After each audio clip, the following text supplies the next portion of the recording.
I recommend doing it first thing in the morning. It's done. And don't look at, this is another thing that will help you, especially if you say, I suck at meditation, I don't have time. Do not check your phone before you meditate. Why? Let me tell you why.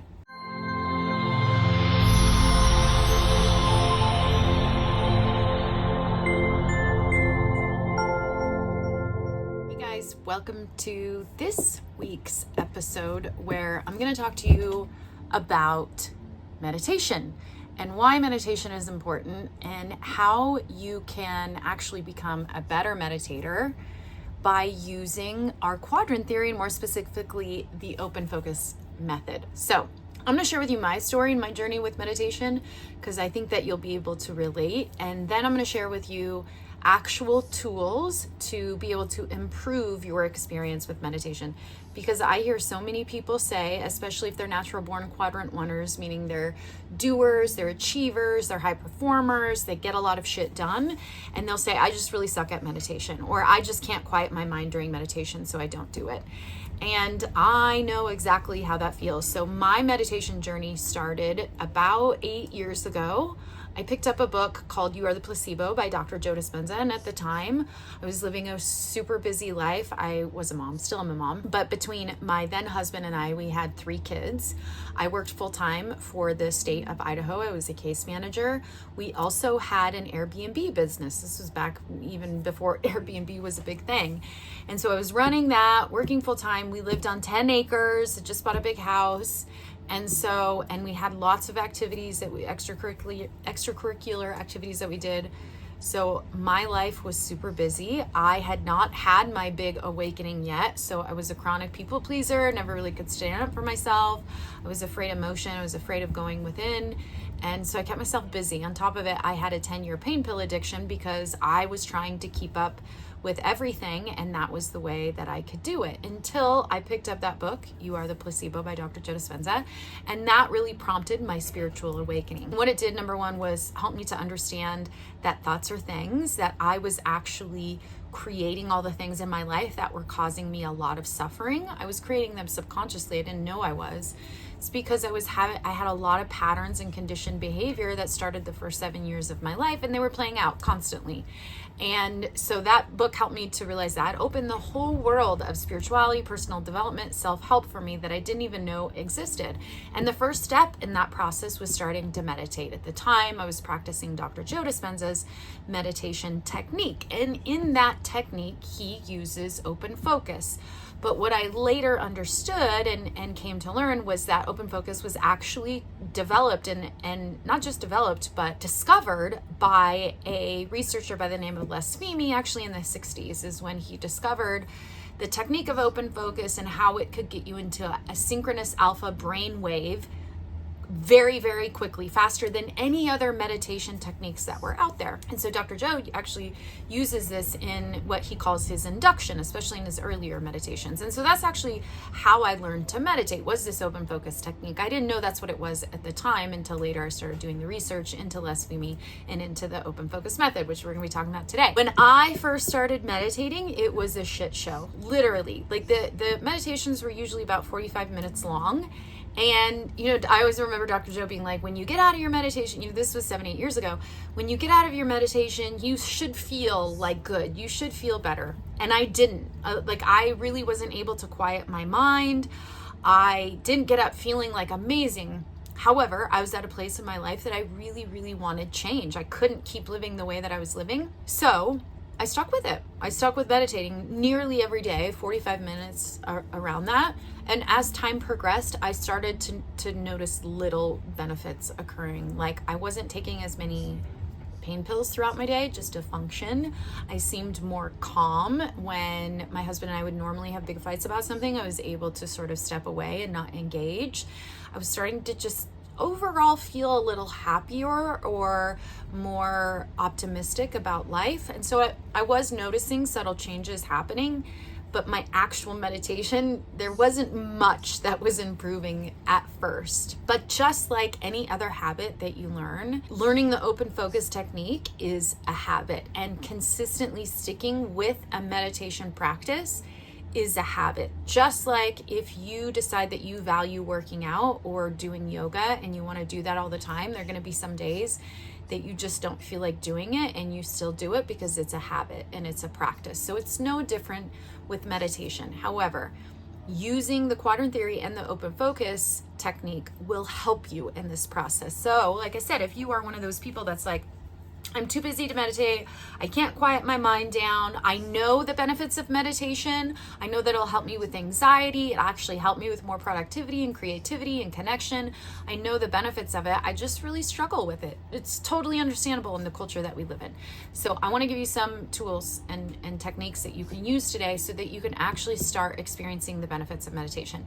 So a couple things that I want to say. Number one, you don't have to use any specific kind of meditation. The open focus method, it doesn't just work in your meditation. It will help you no matter what kind of meditation you're doing, but it's also going to help you in your life throughout your day. It's going to help you keep your mind calmer so that when you go into meditation, it's a little bit easier, meaning you can access that state of flow and calmness and peace much quicker than other meditations. So you can add the open focus technique into any meditation practice you have.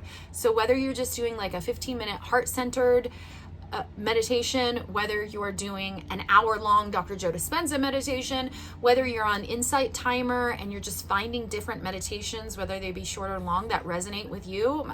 I change mine a lot of times daily just for whatever I feel like I need that day. It's not gonna be what's the perfect meditation or what's the perfect way. Is it TM? Is it, these different kinds? It's just finding one that works for you that you can stick with, that you can make sustainable and make it a part of your practice and a part of your life every single day, or at least 5 out of 7 days a week. That's what I say, 5 out of 7 days a week, so that you have that practice, but you're not totally like overwhelming yourself with it. So that's the first thing. You can choose any kind of meditation. Doesn't matter. Look them up on YouTube. There's a million of them out there. Just pick something that resonates with you.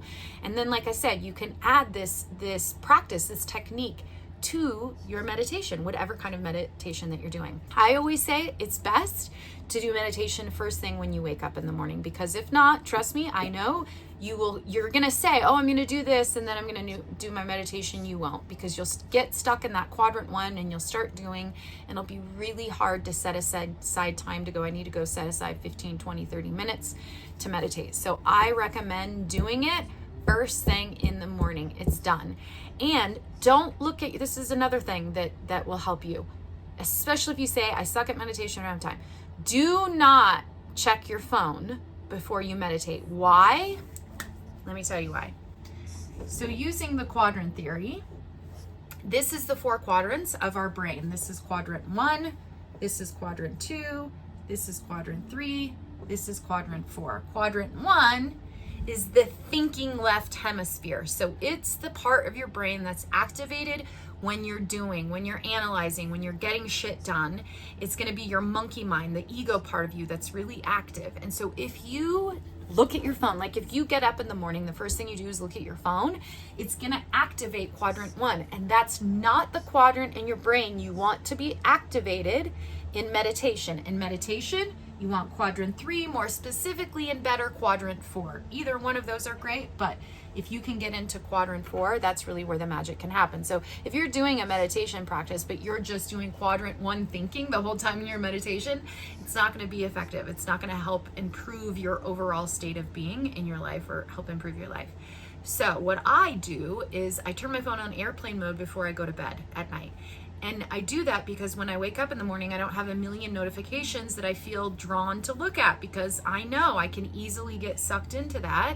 I run my own business, so I have shit to do and people to connect with and questions to answer. So if I activate this right away in the morning, I'm gonna have a really hard time moving into these 2 quadrants in my meditation. So I keep my phone on airplane mode. I do not turn it off airplane mode until I'm done with my spiritual practice in the morning, okay? So that's something that you can help do. Turn your phone on airplane mode. Do not check your phone before meditation. We do not want this quadrant 1 activated. And it won't be, when you first wake up in the morning, you're gonna be more in a 3 or 4 in your quadrants in your brain, which means your brain is gonna be a little bit more relaxed. It's prime real estate for your brain. That's why meditation first thing in the morning. Get it done right away. Get up out of bed, go sit in a chair, go sit in your closet if you need to. That's where I meditated the first year of my life. When I started meditating, I literally went in my closet. Find a space in your house that's for you, that you can go, not be distracted or disturbed. Sit down, close your eyes, and pick a meditation, 15 minutes, first thing every morning. For some people, this actually works really great at night too. And you can do both of them. When you first wake up in the morning and when you first go to bed is prime real estate for your brain, meaning what you want to create, what you want to attract, what you want to put out into the world. Those are the times where that door is open to your subconscious mind, the most open to your subconscious mind, which re-imprints all of those new things. So it's really prime real estate. So it's the best time to do meditation. And also, as a side note, I'm going to add, there are kind of considered two types of meditation. There's passive meditation and active meditation. Passive meditation you can think of as you're literally just letting go of thoughts. It's like a mindfulness practice. You're not trying to do anything except for let go of any and all thoughts and just come to pure consciousness where you're not doing anything. Then there's active meditation. This is what you're going to use if you're wanting to visualize. Say you're wanting to create something specific in your life. And so you can use the power of visualization to help you create that. Okay, so that's more of an active meditation. You should really do a combination of both of these things. Maybe do one in the morning, one in the evening. Whatever it may be, I wanted to add that in so you know that there are kind of two different types of meditation. In the morning may be a good time to do more of an active meditation. How do you want your day to go? Who do you want to be? How do you want to show up as? Those are all things that you can visualize. In the evening, just letting go of all that is a really great thing to do before bed. So those are some tips and tools that will help actually set you up to succeed before you even start to meditate. I use blindfolds and I use earphones so that I'm not distracted by the outer environment for the entire time that I'm in that meditation. If you're not using blindfolds, light can come in. The light is going to activate serotonin, which is going to tell your brain it's time to wake up. So you don't really want any light. You want to keep the melatonin active, which keeps you calm and makes your body think it's time to go to sleep. So eye shades are a really good thing to use, and headphones or earplugs. And then, like I said, pick one that resonates with you. So now let's dive into the open focus. So the open focus technique, the open focus method, is basically a way, and by the way, this gets mapped under our quadrant theory, 4 different styles of paying attention. This Les Fimi researcher discovered that there really are different brain waves that we activate throughout our day and through our night, and that these different styles of pay attention will activate actually different parts of your brain. This was before he even knew that there was 4 quadrants of the brain. He just saw that in the brain under EEG scans that there was different parts of the brain being activated on the right side and on the left side depending on the way you were paying attention. So number 1, the doer, is going to be the narrow style of paying attention. So you're narrow focused. This is how most of our culture and our society operates, is in a narrow focus. But this is going to promote things like adrenaline and cortisol and norepinephrine, because it's getting you prepared to pay attention narrowly to something. This is what happens when a lion is on the savannah and a big herd of gazelle walks by and the lion's ready to eat. And what he's going to do is he's going to spot a gazelle that's maybe has a hurt leg, and he's going to narrow all his focus in on that hurt gazelle so that his body can go into a state of fight or flight so that he can go after that gazelle and he can eat. So he is, everything else doesn't exist in his narrow point of focus. Nothing else exists, only that gazelle. So this is what we're in when we're problem solving, when we're getting shit done, when we're reading, when we're doing it, analyzing anything. We're in a very narrow focus, which means we're not paying attention to anything else on the periphery. We're narrow focused in. This is great. The problem is we can't stay there. And that's why so many people in our culture experience stress, and then from stress, all these disease and conditions that all stem from stress. And the way that Les Fimi believed was that it was because we stay stuck in a narrow focus. So that is quadrant 1 style of paying attention, is a narrow focus. Down here is an objective focus, meaning when you're paying attention to the phone that I'm talking in right now, the phone is separate from me. I am a separate entity and the phone is a separate entity. So I'm looking through the lens of separation. I am an object and there are objects outside of me. We are separate beings having a separate experience. Down here is usually where empaths live. So they're very emotional. They can feel other people's emotions. So it's a very objective style paying attention. I'm here, you are there. I can sense your emotions. I can feel it because we're separate beings. So that's an objective style of paying attention. And it helps to create empathy, and intuition actually helps you to tune into others. Over here, you have the diffuse style of paying attention. Diffuse style of paying attention means you're not paying any more attention to one particular thing over another. Meaning, in order to go from a narrow focus to a diffuse style of paying attention, and this is what you're going to do in your meditation, is that you're starting to pay attention to everything around you as opposed to just one thing. And really, what he helps people do with his open focus method is how to activate both of these at the same time, so that when you're doing something on your computer, you're not straining your eyes trying to only pay attention to what you're reading. You're learning how to relax your style of attention, make it more diffuse, and you're taking in everything else just as much as you're taking that in, because then you're relaxed. You're going to stop the release of adrenaline and cortisol so that your body relaxed. It's sort of like stepping back. So narrow is like stepping in, you're going after something. Diffuse is stepping back, taking it, like almost expanding, zooming out your vision, seeing the whole picture instead of just seeing one piece of the picture. So it's going to stop all of those chemicals. It's going to help your body relax. It's going to actually create a nitric oxide release, which is a vasodilator, which means it's going to open your blood vessels. When you're narrow focused, your body's tense and tight, you're going to fight or flight, your veins are restricting, your blood flow is restricting. The opposite is when you go into diffuse. Everything opens up. You literally will feel like you can take a breath because you're narrowing out, you're seeing the full picture. So that's what diffuse style paying attention is. You're literally looking around, all outside of you, paying attention to everything at the same time. And then for quadrant 4, it's an immersive style of paying attention. This is known as flow states, or flow. It's literally when you become so immersed in an activity, you come into union with it. So you'll hear athletes and peak performers talk about this. And when they studied flow, they used to only think that it was actually accessible by religious people because it was described as a very transcendental religious experience.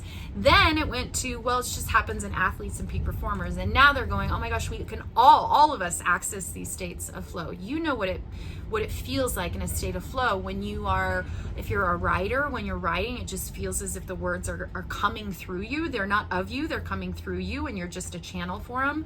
If you're writing songs, if you're painting, if you're building a building, any activity you do where you're so fully immersed, the key to this is that this part of your brain literally goes offline. So there is no default mode network, which is basically your ego. This completely goes offline. So there's no sense of self because you're so immersed in the activity. This is why it's really important to access this in states of meditation. You literally become one with the universe. It's unity. So everything is just happening. You're doing nothing. It's a complete state of flow and surrender. Your ego doesn't have to try to do anything. It's just doing it naturally. You're just tuned in to the flow of the river, and you're easily going down the flow of the river. You are absolutely immersed and in union with whatever it is you're doing. So you can see that why the benefits of meditation are so important, especially if you're able to access quadrant 4, this immersive style of paying attention.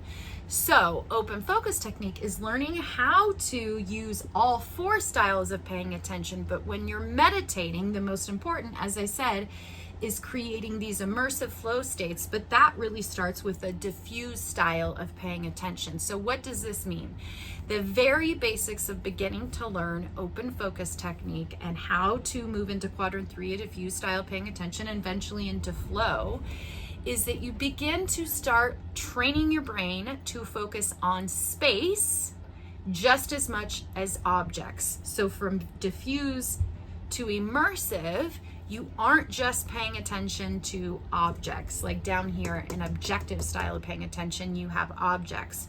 Over here, it's diffused, and up here, you're seeing as much space as you're seeing objects. So you can practice this literally right now as you're watching this by going, as I'm listening to Em and what she's teaching me, can I also start to train my brain to see and notice the distance between my eyes and the computer screen or your phone, whatever you're watching this on, can I start to just train my brain to even notice that space? Most of the time we don't even notice that it's there. You can do this for 5 minutes throughout the day, but more specifically, you're gonna do it the first 5-10 minutes of your meditation. So if I'm closing my eyes before I even start to meditate, can I notice the space around my body? Literally, can I just feel the emptiness of air, of space that surrounds my body? Can I start noticing the space between my eyeballs? Can I notice the space between my eyeballs and my ears? Can I notice the space between my heart and the top of my head? And literally just starting to pay attention and awareness to space and objects at the same time. If you can do this in your meditation and you practice it, it is a practice, but once you're able to do that, you will feel yourself move so quickly into these more immersive flow states of meditation the more and more and more you do it, because you're activating quadrant 3 of your brain, you're activating quadrant 4. This is the right side of the brain. This is the quantum. This is the connection with everything. This is like the human self, the reality self. This is the quantum. This is consciousness. This is everything that exists beyond the things that we can experience with our 5 senses in a material world. And so you will notice if you start to put this in practice, it will be a lot easier in your meditation. But here's the other really cool thing. If you can start practicing this in your meditation, literally just paying attention to space. Can I notice the space on the left side of the laptop or the phone? Can I notice the space on the right side of the laptop or phone? Can I start training my brain to feel nothingness, to feel space? If you can do this in your meditation, you will start doing it in your life. If you start doing it in your life more, it will be easier for you to do in your meditation, which will improve everything. That's why I say it's not just a style to use in your meditation, it's a style to use throughout your day, all of the time. If I'm starting to feel anxious about something that's happening in my life and I'm in a narrow style of paying attention, what do I need to do? I need to all of a sudden literally look around and go, can I look at the buildings around me? Can I look at the clouds, the mountains, the other trucks? And then can I notice the space between me and that truck? Can I pay attention to space? And instantly, the better I get at this, I'm talking within 5 minutes, I feel relaxed. I feel my whole nervous system calm down. I'm getting out of all of that adrenaline, cortisol, norepinephrine, and I'm moving into diffuse, where I'm actually gonna feel more oxytocin. I'm gonna feel serotonin, but I'm gonna, especially like I said, nitric oxide, which is gonna open my blood vessels and relax my entire system. And nitric oxide is gonna help wash away literally all these chemicals of stress up here. And it's really just as simple as that. It's as simple as paying attention to space throughout your day and in your meditation. If you apply this, you will notice your meditations will get so much better. They will be easier to get into up there to where you're totally relaxed, because after all, that is the point of meditation, is to be able to connect with the universe, connect with your higher self, connect with everything that exists beyond our 3-dimensional experience. So I hope this helped you. Let me know in the comments, do you practice this? Are you aware of the open focus method? I'll also put a link to the book, The Open Focus Brain by Les Fehmi. He actually did a newer book. That book's quite old, but he did a newer book called Living in Open Focus. And so I'll put the links to that down there. So if you want to learn more, you can. We also teach this as part of our Quadrant Theory 12-week class. I specifically create meditations that's helping you access these different styles of paying attention, and that you can do every day, ranging from 15 minutes to a half an hour. We dive into all of these quadrants and, like I said, how to access these different styles of paying attention. If you're interested in learning more about that, I'll put links for the webinar that we did, and you can set up a call so you can talk to Scott and I and see if our Quadrant Theory class may be helpful or a good fit for you. Love you all. Like I said, let me know in the comments if this helped, and if you think that it may help somebody that you love or know, send it to them. That's always great too. Love you all. Until next time.